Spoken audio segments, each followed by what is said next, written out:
All right. First of all, good morning, everybody. Thank you very much for coming down today. We have some actually good news at a terrible time to be offering up to the people of Rockland County. First of all, I'd like to acknowledge a few people who are here today. My Commissioner of Human Rights, Connie Frazier, is here in the back over there. I have Gary Siepser in the back from the Jewish Federation, also a member of the County Human Rights Commission. We have Rabbi Joel Freed, who is the community liaison for the Rockland County Sheriff's Department.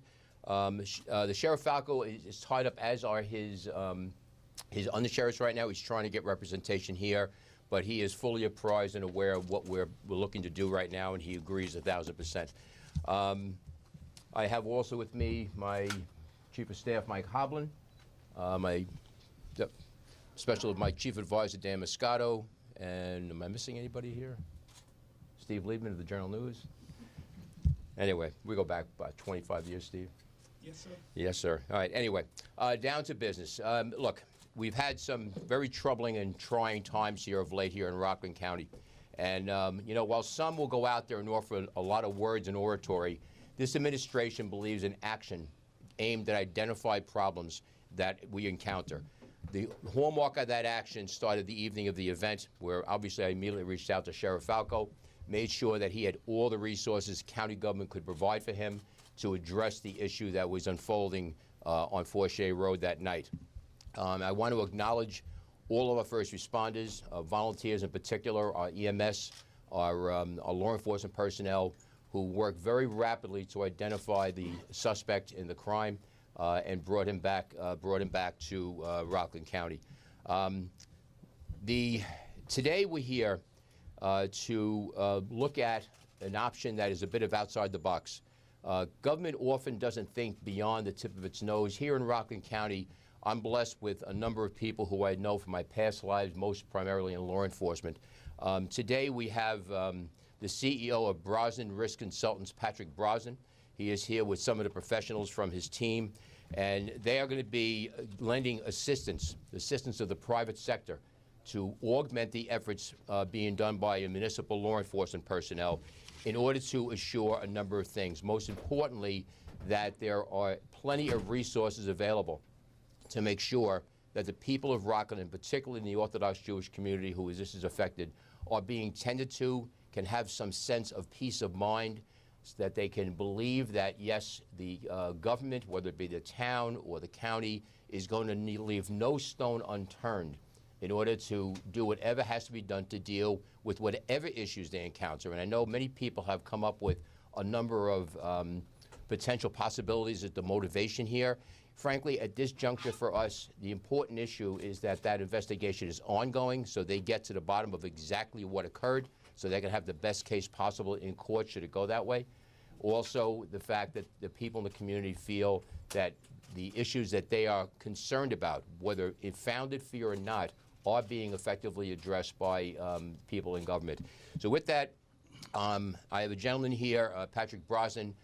Pat and I go back to the NYPD detectives for a number of years. He has the company Brosnan Risk Consultants. He is the CEO of the organization.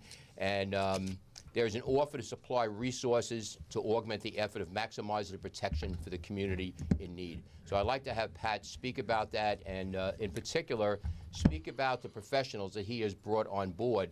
And I think he'll be very impressed. And again, this may be a point of some solace for the people of Rockland County when they hear exactly the resources we're bringing to bear in protection and service to them. Patrick? Thanks, Ed. You got it. Pleasure. Thank you. Good morning, ladies and gentlemen.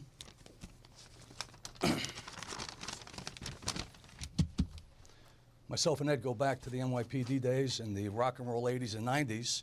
We were there for the opening day of crack, like Major League Baseball.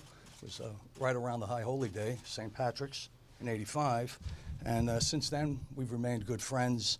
And I am both proud and honored to be able to assist the County of Rockland, where I reside and have resided and raised my family for 25 years. I live approximately 8 minutes from the scene of the crime.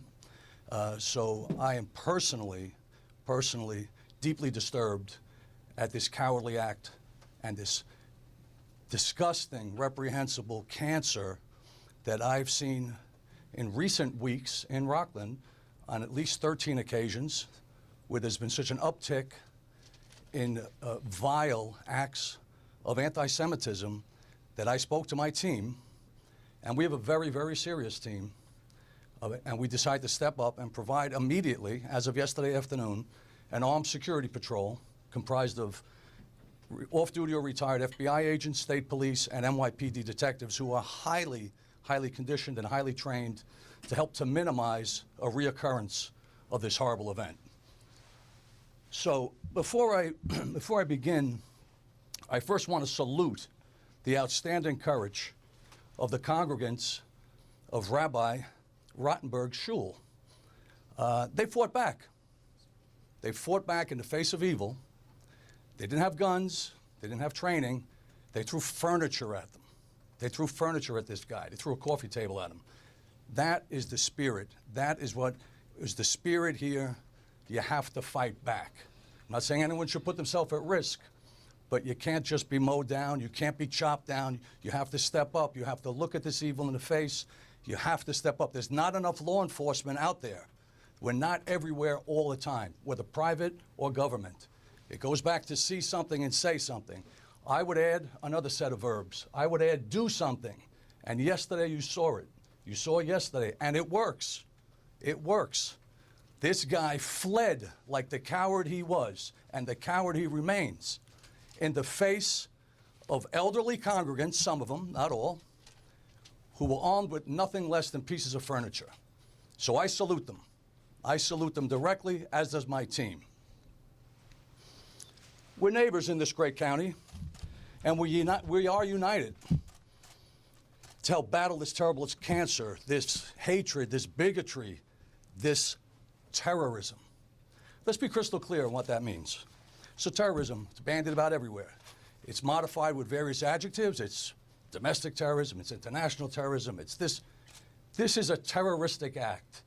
And when the facts are uncovered, when we peel back the onion and get to the piece that no one eats of this guy's life, we will learn. We will learn through a meticulous examination of all his records, all the stuff that you hear about on television, read about in the paper. They will align. All those facts will align. And I am willing to bet that there is an ulterior motive that we do not know today. I don't want to get in front of the investigation. But we will learn that for someone to get in their personal vehicle, take a weapon, drive south to 47 Fourchet Road, a personal residence, not an iconic building, not something that's known, not the Jewish Museum, not a synagogue, and go in there on Hanukkah, during prayer, during Hanukkah, and try to murder a number of people.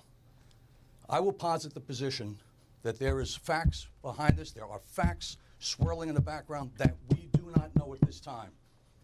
And that'll be determined by the likes of my team and their colleagues who are actively working in government now. And I have tremendous, tremendous faith in the men and women of law enforcement, both state, local, and federal, and that they will bring the facts forth and uncover what the motivation was for this. And that motivation will inform us. That'll help us. It's always helpful, because that will inform us to the extent that we'll be able to prepare strategies and to implement strategies that will minimize reoccurrence. You're never going to solve it completely, ladies and gentlemen, but you can minimize reoccurrence.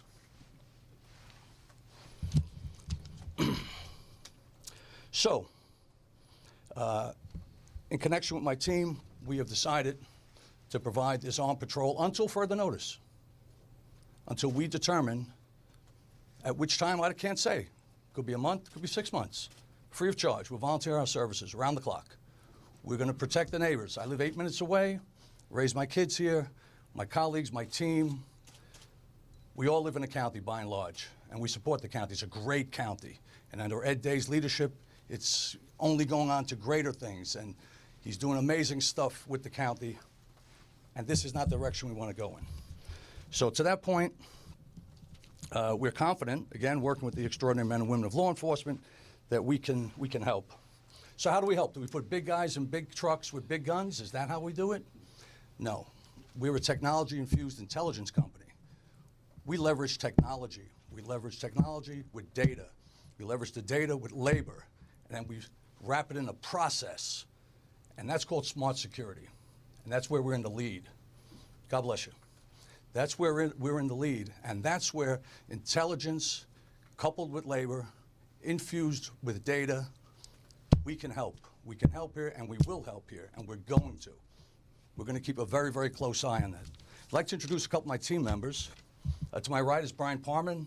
Brian Parman recently joined our team. Brian was the head of counterterrorism for the FBI. He was a special agent in charge of the FBI's Counterterrorism Bureau in New York City, as well as the head of the Joint Terrorist Task Force in New York City.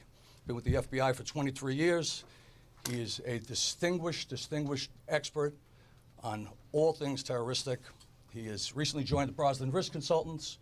We're proud to have him on the team. He's an extraordinary adjunct to us in our fight against terrorism.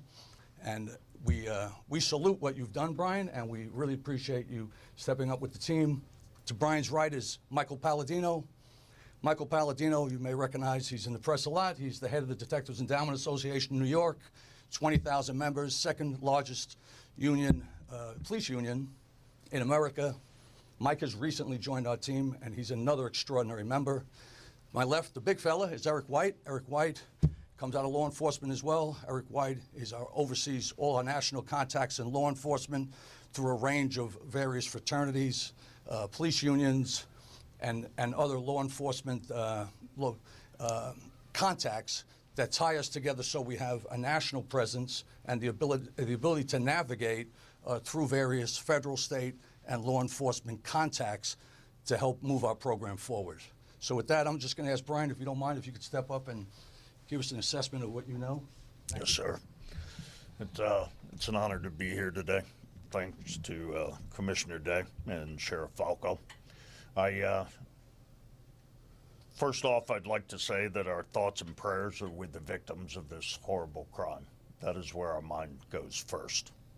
And secondly, I know that out there in the community, there's a lot of apprehension, a lot of fear, because today, in our troubled times, too often, people want to make a statement about their social, religious, or political agenda with weapons and not with words. It's our opinion that the most effective weapon against crime is cooperation and collaboration of not only public and private community, and we're happy to be a part of that effort, making sure that the community we live in, the community we work in, the community that we have put down roots in, that we're a part of the solution. I'm very, very happy to be with Brosnan Risk Consultants, and very, very happy that we're able to join with the efforts of our local, state, and federal authorities to help prevent this tragedy or tragedies like this from occurring in the future. I'd like to recognize the people that did something that night in the face of tragic occurrence. I'd like to recognize our brave first responders and law enforcement officials, and I'd like to thank the community leadership at the local, state, and federal level for what they're doing. And thank you all for the media for being here today, because you are the voice and how it gets out to the public and informing them about seeing something, saying something, so that the authorities can do something is where we're at in today's world. Thank you very much, and I'll turn it back over to Mr. Day. Okay, I'm just going to close with one comment. Pat mentioned earlier about fighting back. People fought back. And what I'm saying here to everybody now, and I'm glad it was mentioned by Brian that the media is here, we are fighting back. As a community, as a county, we are fighting back. Regardless of what the motivations are, regardless of what the investigations reveal, the fact of the matter is we cannot sit around and do nothing. So we are taking proactive action in order to address the concerns, the fears that are out there. And again, I want to thank Brosnan Risk Consultants and Pat and his team for volunteering to do this. It talks about what Rockland is truly about. These are all Rocklanders who saw what happened in Rockland, and they know what the true heart of this community is. And they are disgusted by what's happened. they are angry about what happened. And they are going to do something to ensure it does not happen again. So with that, we'll take any questions if anybody has any. Taking this particular shul, is it your belief that it is still at greater risk even after the arrest of the suspects? We believe that what's been going on here, regardless of motivation, is concerning to the community. Part of effective security and law enforcement is to ensure that the people who you are protecting feel protected. So a good amount of this is to deploy resources to address what clearly is becoming a problem. Mr. Dave, why is this not a job for your local sheriff's department? It is a job for a local sheriff's department. This is called an added resource for our sheriff's department to use. I had a long conversation with Sheriff Falco. He's a forward thinker. He understands the challenges of law enforcement and the limitations of law enforcement.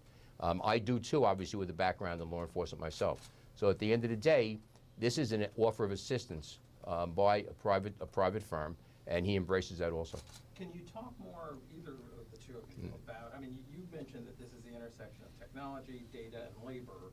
What does that look like on the ground? What are we actually going to end up seeing? Sure, thank you. Followed by data? Sure, thank you, and thank you, Ed. So, by the way, it is a public-private sector relationship, and we've done it in Rockland in the past when there was an uptick in home invasions a few years back in Orange County. So it's not our first rodeo in regards to that, not to diminish it in any way. So to answer your question, sir, what we're doing at Brosnan Risk Consultants as it relates to mitigating risk for clients is we've taken the intersection, or rather the fusion, of labor, your traditional security officer, whether armed or unarmed. We give them the tools. We give them the technological tools. We give them a process. We provide them data, and then we wrap it into a solution. So what does that mean? Sounds like a lot of fancy words. We have a 24/7 National Command Center 4 miles from here. It looks like something out of NASA. It's manned by 27 people, 11 around the clock, 16 on the 4 to 12, 27 on a day tour. What are they doing? They're watching everything all the time in the various states that we operate in. We operate in 41 states at 1,700 locations with 5,400 officers. That's every day, Christmas, July 4th, and a blizzard in February. We're keeping an eye. We have a thumb on the pulse of crime. So we have algorithms. We have really smart folks that work with us that have devised algorithms where we input keywords. In this case, for instance, I won't speak to this case because this case is still an open case. But in any ongoing matter, we'll say with bank stick-ups, for instance, we monitor a lot of banks. We make sure that we have information if there's a robbery of a bank on 42nd Street and 8th Avenue, up on 82nd and 2nd, the officers working there have information related to that. But we get it through social media. We capture it. We disseminate it into the proprietary phones of 5,000 officers so they have situational awareness. They, in effect, have eyes not just in the back of their heads, they have eyes in the sides of their heads. And they're out there with an enterprise behind them, an operating enterprise, an engine that provides intelligence that allows them to make better decisions, faster and smarter.